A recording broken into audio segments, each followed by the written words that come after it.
Hey, so we're going to talk about today a couple of things as far as escrow companies and title companies. Talk a little bit here about what the differences are. Now, this is for states that have escrows. There are states in the country that do not actually transfer property with escrow. They transfer it through attorneys and they do a closing table, completely different thing. But out here in California, we do things with an escrow company and with title insurance. So, first, what is escrow?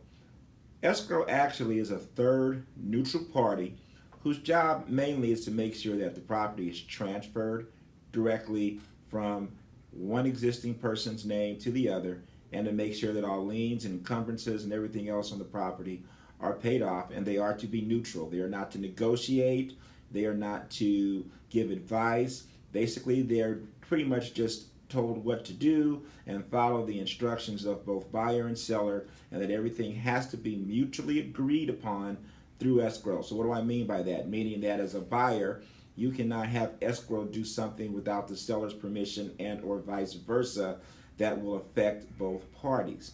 So that's one thing. Title and title insurance. Well, one thing that gets confusing sometimes is you do have the opportunity to have a title company that is also an escrow company, and that is, that's commonplace. But we'll talk about them right now as separate entities. So title insurance really is, there's two sorts of title insurance. One, which insures the property that the seller normally pays for or at least provides, and the other is the buyer's normal responsibility, which ensures the buyer's name when the property is transferred. So what do I mean by that? Meaning that if you're the seller and you own a piece of property, the goal is that there's nothing, no encumbrances, no liens, anything that shows up on that property after it's transferred out of your name into the new owner's name. And if you're a new owner, is that before you take title to the property, in most cases, the lender, if you're getting a loan and if you're paying cash, you should do yourself. Make sure that you do not have something against your name that can then be attached to the title of the property.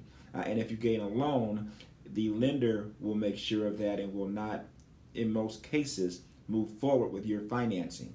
So, the insurance is to cover liens and encumbrances, particularly if there's a screw up of some sort after escrow closes. It covers either the buyer and or seller in case somebody has a claim, something like that. That's what their job is. And as far as escrow goes, it is to transfer the property from one person to the next to make sure all liens and encumbrances are taken care of. Neither one of these entities, both escrow or title, negotiate with buyer or seller. They are just a third party individual that proceeds to expedite and efficiently close the transaction. All right, hope that clarifies it. Hope that's something on the how-to list here that gets you a little bit more understanding. If you have questions, you can always give us a call. And remember, as always, no matter what you're going through in life, it is just a temporary condition, because things do change, but it truly is. It's a great life. Have a great one now.